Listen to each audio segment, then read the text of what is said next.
Guys, this is breaking. The Federal Maritime Commission is seeking comments on the benefits of issuing an emergency order requiring information sharing, and it's only open for 30 days. And this week, the Federal Maritime Commission's National Shipper Advisory Committee released 6 new recommendations. Well, there was 6. Now there's 3. What do they say? Let's break it all down. Hi, welcome to By Land and By Sea, an attorney breaking down the week in supply chain, presented by the Maritime Professor, me. I'm Lauren Beagen, founder of the Maritime Professor and Squall Strategies, and I'm your favorite maritime attorney. Join me every week as we walk through both ocean transport and surface transport topics in the wild world of supply chain. As always, the guidance here is general and for educational purposes only. It should not be construed to be legal advice, and there is no attorney-client privilege created by this video. If you need an attorney, contact an attorney. So before we get into the discussion of the day, let's go through my top 3 stories of the week. So story number 1. This week, the U.S. Department of Transportation's Supply Chain Initiative Freight Logistics Optimization Works, FLOW, met. The FLOW initiative is an initiative for data sharing with a national freight data platform.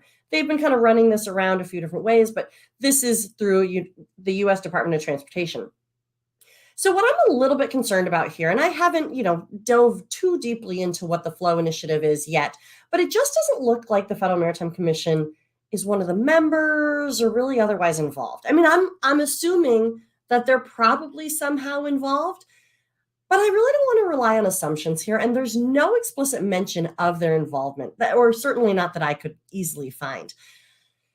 It's just a little troublesome because data sharing can edge into monopolistic behavior, which is obviously what the Federal Maritime Commission watches, which it just seems like you would want them involved, right? I'm interested to learn more about FLOW and the work that the members are doing. Maybe they aren't going anywhere near monopolistic behavior or even behavior that the FMC would regulate at all.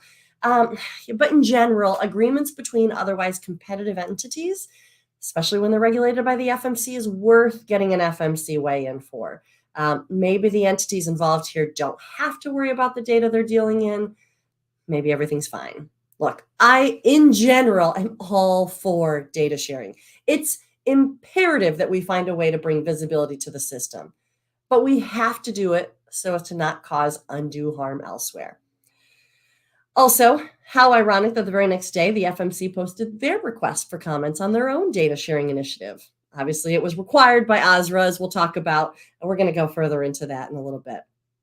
So story number 2, Michael Angell at JOC.com is reporting that the Harbor Trucking Association is also weighing in with the FMC on empties at terminals and ports and the problems the drayage carriers are facing on the West Coast, lending its support to the Association of Bi-State Motor Carriers in their attempts to change the way empties are handled at the ports and terminals.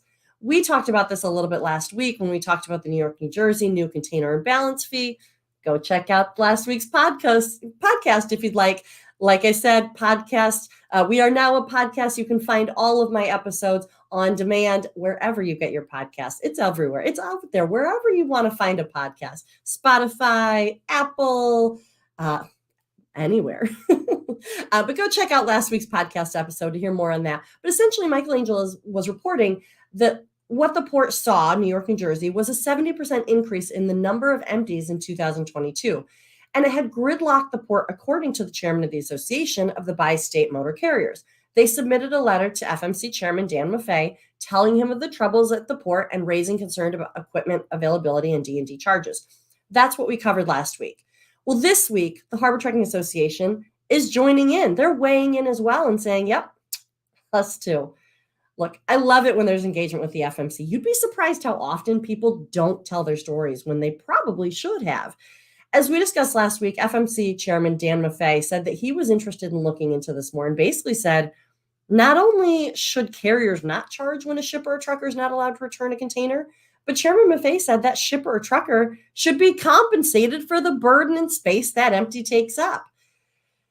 Seems fair to me. I am so excited to see this line of discussion continue on because I think that this is going to start to really hit at the crux of certainly the problems that the drayage providers have been having.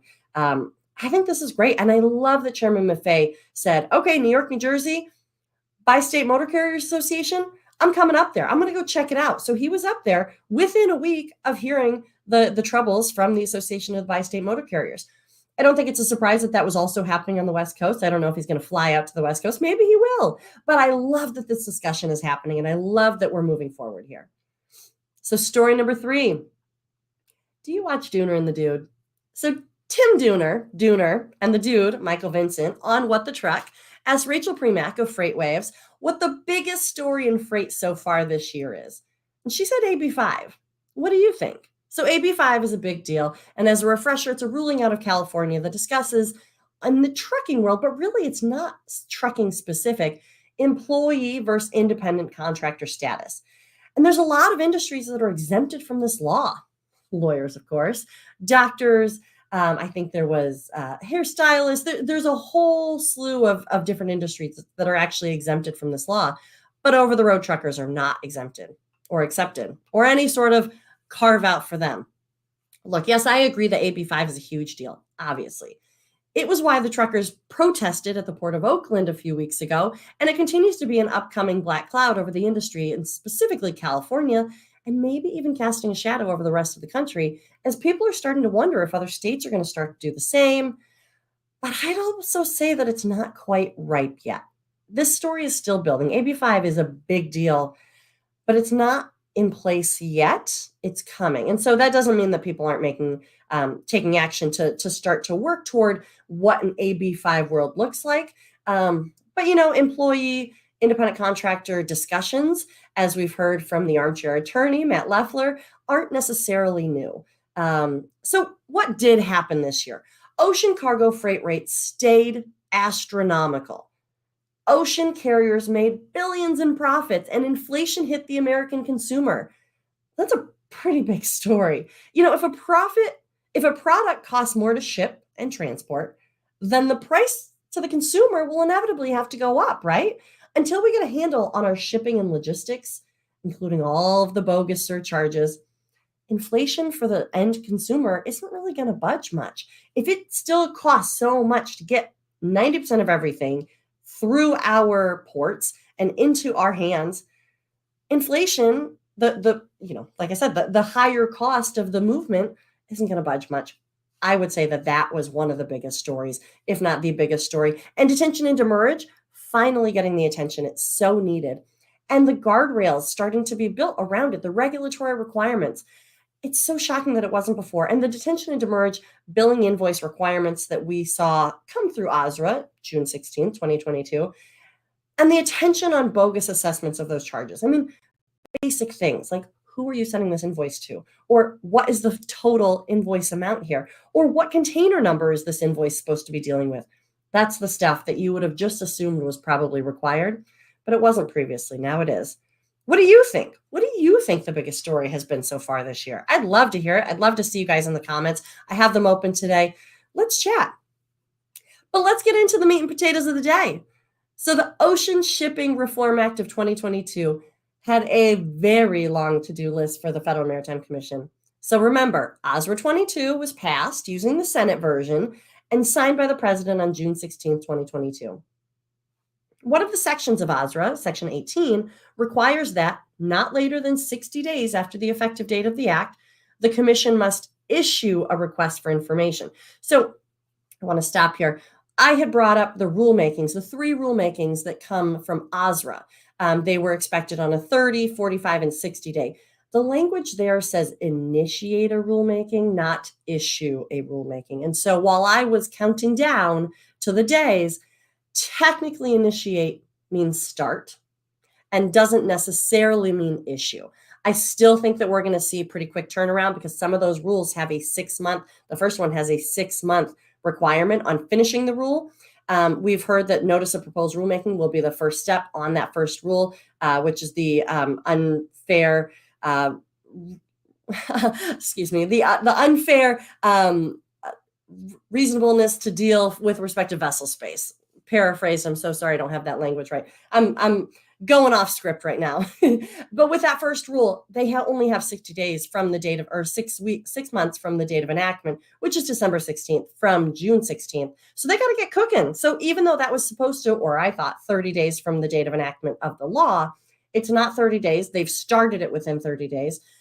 But they should be releasing that. And they've said it was a notice of proposed rulemaking. So not the open-ended questions that we've seen from some of their other rulemakings, but a little bit more targeted language. Keep watch for that. So what is this? What is the FMC doing here? One of the sections of OSRA, Section 18, like I said, requires not later than 60 days after the effective date of that act, so June 16th, the Commission must issue a request for information seeking public comment regarding specific criteria. So that's where we're at. This is what we're talking about, the data sharing question. So what did the FMC have to request for information? What did the FMC, what are they asking here that they want public comment on? OSRA told them, 1, whether congestion of the carriage of goods has created an emergency situation of a magnitude such that there exists a substantial adverse effect on the competitiveness and reliability of the international ocean transportation supply system. 2, whether an emergency order under Section 18 would alleviate such an emergency situation. And 3, the appropriate scope of such an emergency order, if applicable. So, simply stated, the Federal Maritime Commission is seeking comments on the benefits of issuing an emergency order requiring information sharing. The comment period is only open for 30 days starting Monday, which is when the Federal Register notice is set to be published. So you might see sometimes agencies will release some information saying 30 days from the publishing in the Federal Register. There's a lag. You can't just upload it and it's automatically published in the Register. So that's kind of the national newspaper, if you will. The Federal Register is where all of these agency actions get published, but there's no set, takes 2 days, takes 3 days, takes 5 days. So they set this 30 days. So essentially, once you hear that a comment period is open and it's only 30 days, start your clock and be happily surprised when you get an extra 2 or 3 or 4 days. But really start your clock then, especially when it's 30 days. So we're looking at 30 days from Monday, which is when it's set to be published. So that is what, the 15th? I think I'm looking at Wednesday, September 14th is when that 30 days is going to close, because there's 31 days in August. This is in addition to the 3 OSRA 22 required rulemakings that we are waiting on, like I talked about earlier. The FMC has been busy. So again, the Ocean Shipping Reform Act of 2022, OSRA, authorizes the Federal Maritime Commission to issue an emergency order after seeking comments from the trade on the 3 questions. Has congestion created an emergency situation of a magnitude such that there exists a substantial adverse effect on the competitiveness and reliability of the international ocean transportation supply system? 2, would an emergency order issued by the Commission alleviate the emergency situation? And 3, what would be the appropriate scope of an emergency order issued by the Commission? The FMC is urging commenters to limit their observations to the need and benefits of the emergency order. Is there a need for the emergency order? And would it benefit? Would it actually help? So OSRA also stated during the process, the Commission may also consult, as it deems appropriate, with other federal departments and agencies and persons with expertise relating to maritime and freight operations. So this notice fulfills the OSRA 22 requirement, as the FMC says. Side note, this part is a little interesting. I wonder if this contemplated FMC working with Department of Transportation on the flow initiative that I discussed at the top 3 stories of the week. I hope so. Data sharing and certainly agencies working together when it comes to data sharing is a great thing. So what does all this mean? This is a little legal jargony. It's almost a little too bad that it's a little legal jargony, and there isn't so this is what it means. But that's why I'm here. That's why I'm here to break this down. So the FMC gave a little bit of background on what predicated this emergency order idea, and there's some nuggets of information in their summary of what has happened. So in what they published, in what the FMC published, the FMC paints the picture of COVID and related congestion and describes it as spending on services decreased significantly while consumer spending on goods increased considerably. So services went down, goods went up. We didn't go to restaurants. We sat at home and we bought stuff on Amazon or wherever, leading to a renewed and increased demand for ocean transportation services. Certainly, if we're getting goods, remember 98% of everything comes by ocean carriers and ocean transit. So if we're spending on goods, a renewed and increased demand for ocean transportation services is occurring. That's what the FMC is saying. Carriers responded with increases in vessel capacity. So they're saying they brought in more capacity, or they allowed for more capacity. However, this rapid shift in cargo volumes driven by consumer demand led to bottlenecks throughout the U.S. supply chain system. This is what the FMC is saying. In particular, increased container dwell times at the marine terminals led to inefficiencies, including delays in vessel berthing and motor carrier services at U.S. ports. I mean, there's always a little controversy on why congestion happened, but the FMC is simply stating that it was due to an increase in demand that led to bottlenecking. Remember, this one paragraph is not supposed to explain everything that happened. It's just stating increase in demand led to bottlenecking. So with this background, the FMC more clearly states their three questions here. So I've said it a few times already. I'll say it again, but I'll break it down. Whether congestion of the carriage of goods has created an emergency situation of a magnitude such that there exists a substantial adverse effect on the competitiveness and reliability of the international ocean transportation supply system. If so, please explain why and provide examples or data to support your view. If not, please explain why and provide examples or data to support your view. So in other words, what they're asking here on this first question, the crux of the whole thing, they are asking whether congestion is so bad that it has created an emergency situation. And is that emergency situation so bad that there are harmful effects on the competitiveness and reliability of the international ocean transportation supply system? I mean, yes, right? Is congestion so bad that it has created an emergency situation? And that emergency situation is so bad that there are harmful effects on the competitiveness and the reliability. Do you feel like you can get your goods reliably in a certain amount of time, or reliably as you could have prior to COVID? And is that reliability so bad that it's an emergency situation, that there's something that could be done? So the second question, whether an emergency order that ASRA is asking for would alleviate or improve that emergency situation. And if so, why? And if not, why not? So the FMC is saying, is it so bad that now we're in an emergency situation, which is so bad that the harmful effects of competitiveness and reliability, would an emergency order actually help? Is this something that would help?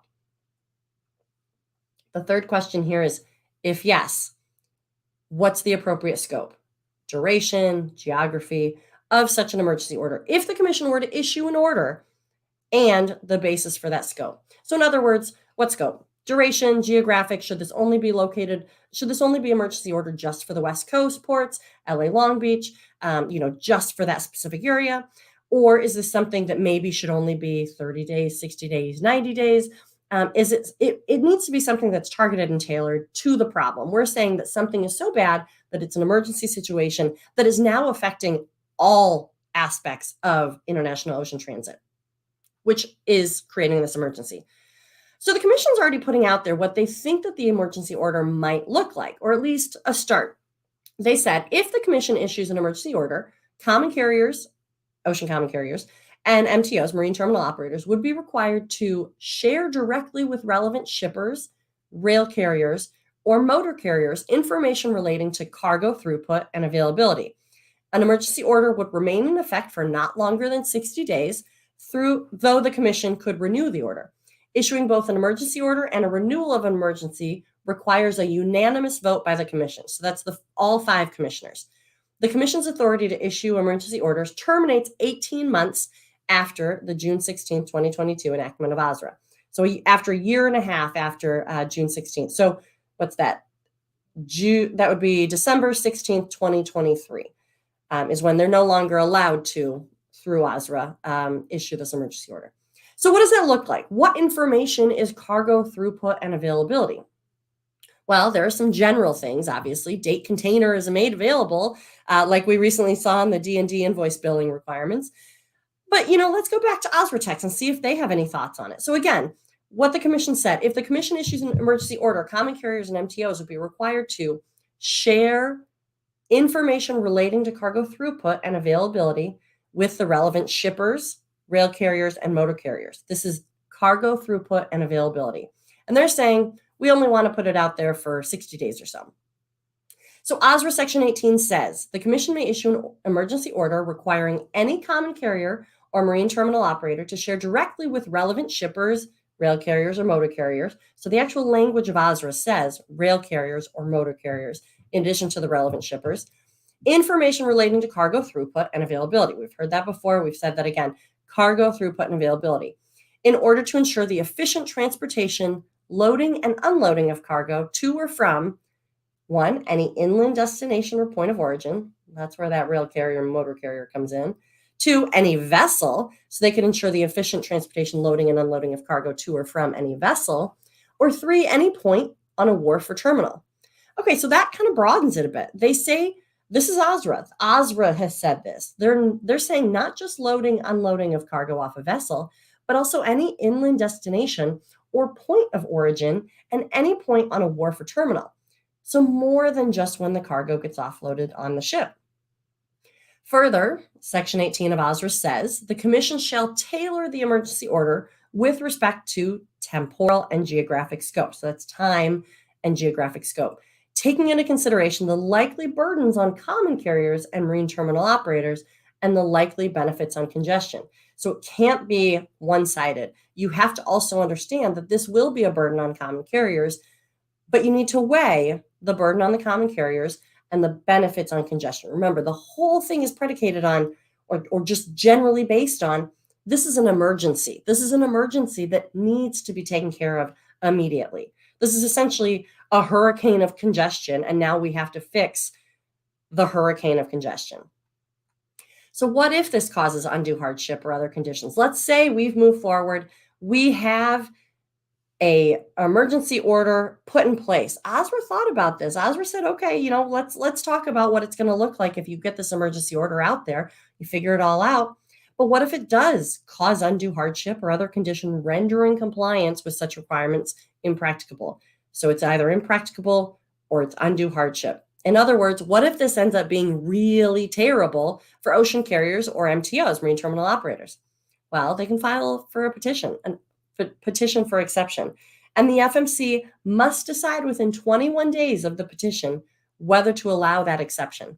And during the petition, while the petition is pending, during those 21 days, the rules of the emergency order won't apply to that person submitting the petition or to that company.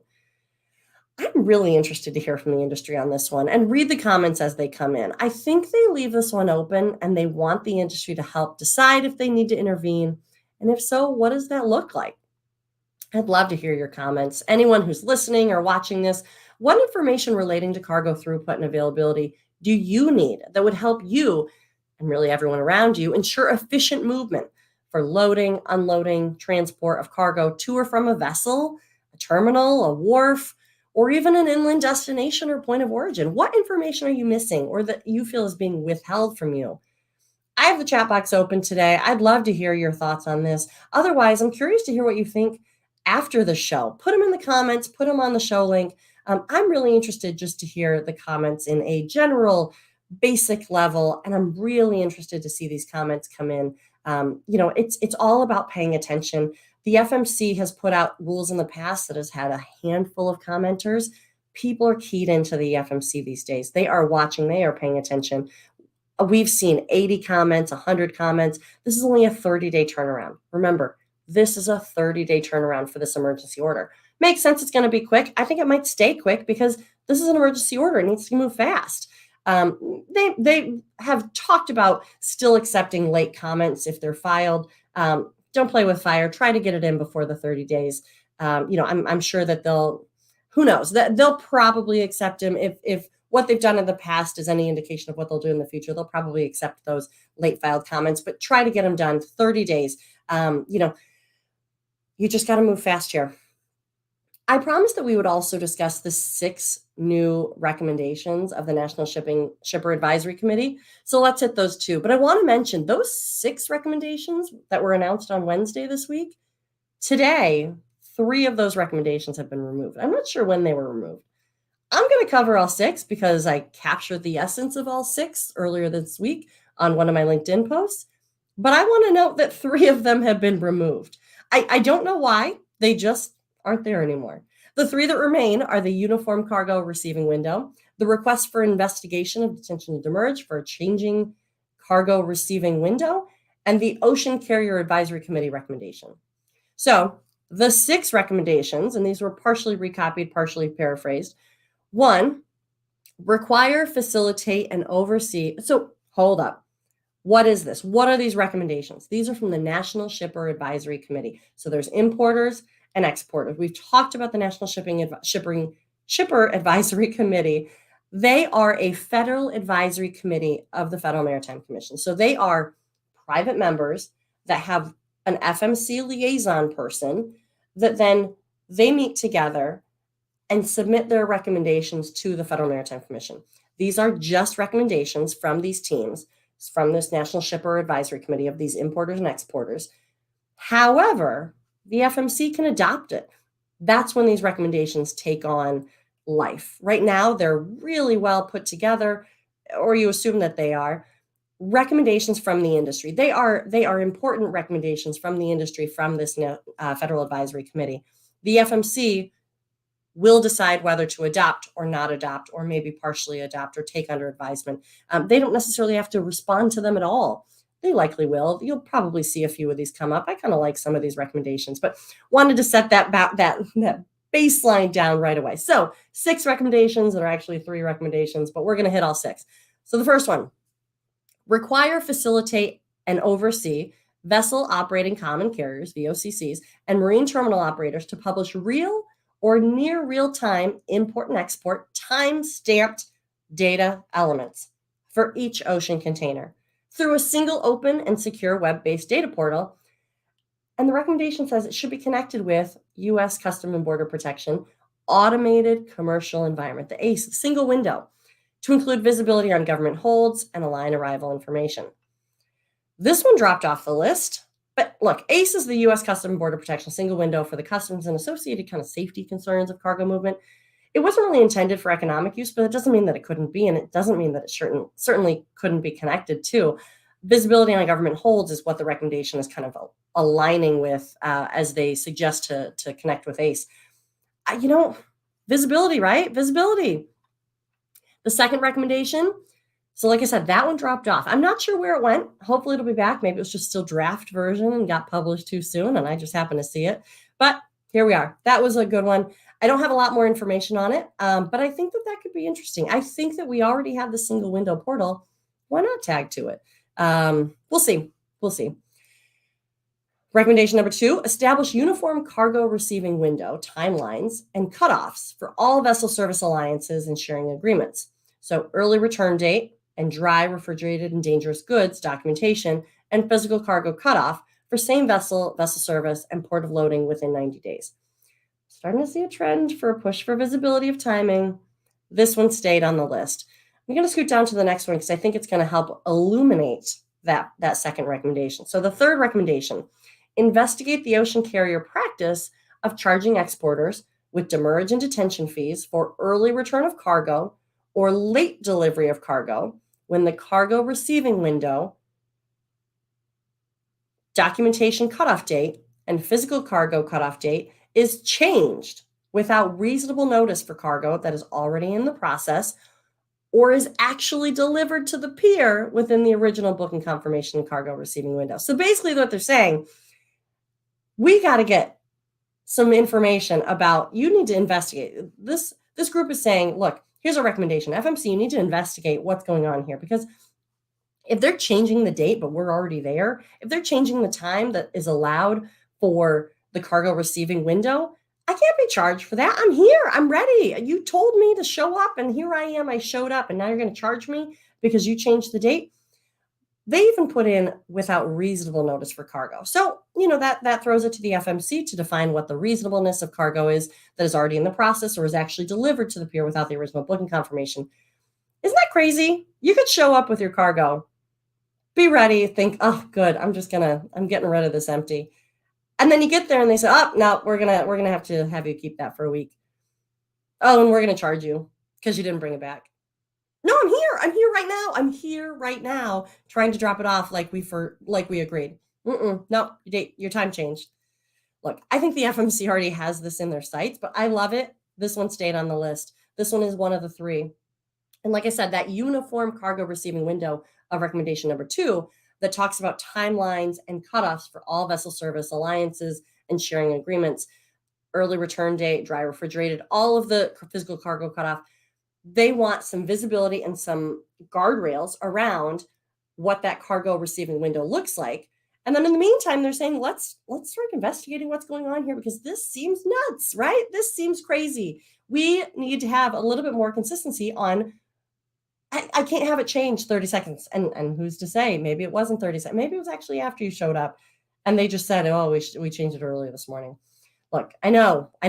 We're getting there. We are getting there. I think the FMC already has this in their sights, but I love that it gets highlighted, because once it gets identified, once problems get identified, clearly stated, and sent to the FMC, then the FMC can do something with it. And that's why I said earlier, it's so important for people to let the FMC know what's going on in the industry, put it together. I mean, that's what we saw with the Harbor Trucking Association. That's what we saw with the Bi-Carrier Motor Association. They put it together in a letter and they sent it up to the FMC, and now they're seeing action because of it. Shoot, truckers and shippers might get their money back for having containers stuck with them that otherwise they were getting charged for, and now they might get compensated for. The FMC and Chairman Dan Maffei is looking into this stuff, and he wants to be fair. They just need to know what's going on, and they need it specifically. They need to know specifically what is going on. They can't just say, oh, it's unfair, all these charges. There's a lot of charges out there. What's happening? What are all the specifics of the instance that's happening that you need help with? So the fourth recommendation out of the National Shipper Advisory Committee is request necessary authority to act as a federal lead and coordinator for all the national ocean container shipping supply chain data initiatives. So there's a lot of supply chain data initiatives out there. The National Ocean Container Shipping Supply Chain Data Initiative. They're basically just saying all the data initiatives for supply chain stuff. And to be initiated by federal departments and agencies with states, non-governmental participants, and private sector. They're saying, this National Advisory Committee is saying FMC should request necessary authority to act as federal lead and coordinator. They're saying, look, we need one person in charge here. There's a lot of different efforts here. We need one in charge, streamline it all before we get a little too off kilter. Put everything into one. FMC, it seems like you might be the one to do that. You're already involved in ocean container shipping. This is all talking about supply chain, generally data initiatives. I like it. This one's interesting. I think it's probably at least partially a nod to Flow, the DOT's initiative that we chatted about earlier, but also all of the other initiatives that are out there. This says, FMC, you be in charge here. Unfortunately, this one dropped off the list. We might see it come back. I don't know. I don't know why they dropped off the list, but this one dropped off the list. It doesn't say that it's not a recommendation. It's just not a published recommendation. It was on there on Wednesday. It's not on there this morning. Recommendation number 5, establish the National Ocean Carrier Advisory Committee, comprised of all ocean container carriers serving the U.S. within the next 90 days, in accordance with FMC fact finding number 29. This is another federal advisory committee. That's what they're saying. They want, right now we have a National Shipper Advisory Committee, that is the importers and the exporters. And Commissioner Dye, when she released fact finding 29, and actually when the National Shipper Advisory Committee kicked off, she said in her opening statements that she recommends an ocean carrier. And actually at the time, she recommended ports and MTOs as well, marine terminal operators. Looks like this recommendation is in agreement with the fact that this was done as one of the early recommendations, as a testament that they want it done sooner rather than later. They're saying, we liked fact finding 29 saying that we needed an ocean carrier shipper advisory. Well, it wouldn't be shipper, an ocean carrier advisory committee. I'd like to see ports and MTOs still included in this discussion. That wasn't necessarily outlined on this specific recommendation. But I like this one. I think it's important to have many different voices from the industry working together to solve these problems. This one stayed on the list. They also recommended that they want this to happen within the next 90 days.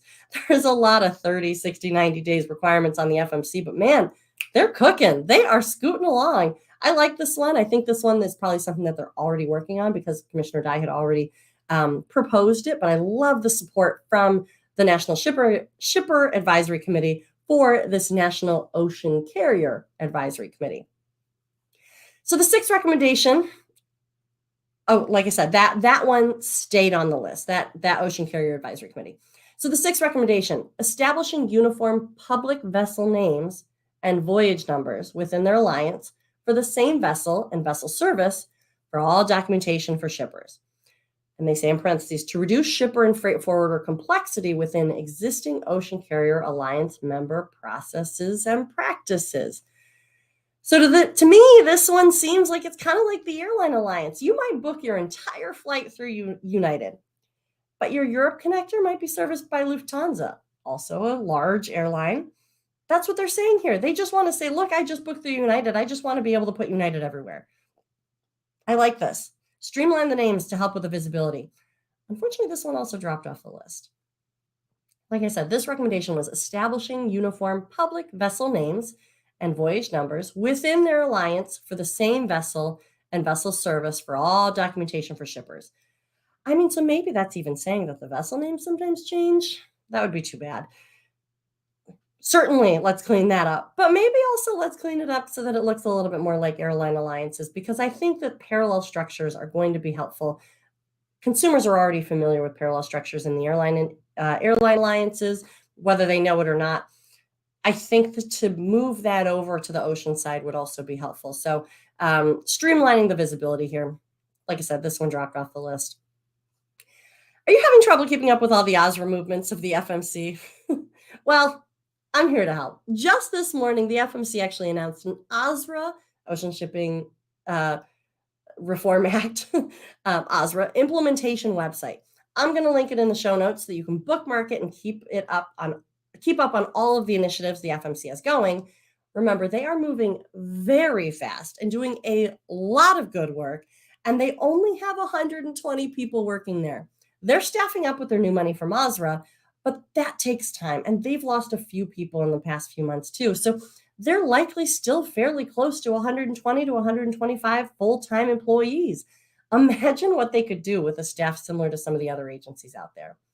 But if you're having trouble keeping up with all the FMC movements, just stick with me. I gotcha.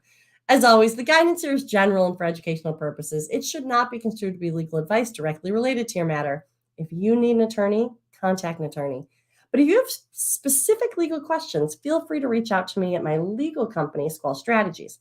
Otherwise, for the non-legal questions, the e-learning, and general industry information and insights, come find me at the Maritime Professor. If you like these videos, let me know. Comment, like, and share. If you missed any previous videos, these videos live on my YouTube page by Land and by Sea, presented by the Maritime Professor. The episodes also live in perpetuity out on the podcast world. You can find it wherever you get your podcasts, by Land and by Sea. And while you're at it, check out the website, themaritimprofessor.com. So until next week, this is Lauren Beagen, the Maritime Professor, and you've just listened to By Land and by Sea. See you next time.